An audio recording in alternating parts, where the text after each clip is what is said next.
Communication plays a fundamental role in how people understand each other and collaborate in everyday life.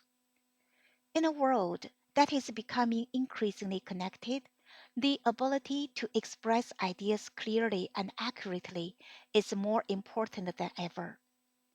However, effective communication is not only about speaking fluently, it also involves listening carefully, understanding tone, and recognizing subtle differences in meaning. For example, the same sentence can sound polite, neutral, or even rude, depending on intonation and stress. This is why speech analysis is so important in language learning and artificial intelligence.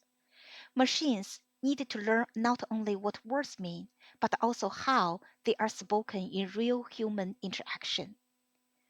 By improving how we understand speech patterns, accents, and emotional tone, we can build systems that communicate more naturally and effectively with users around the world.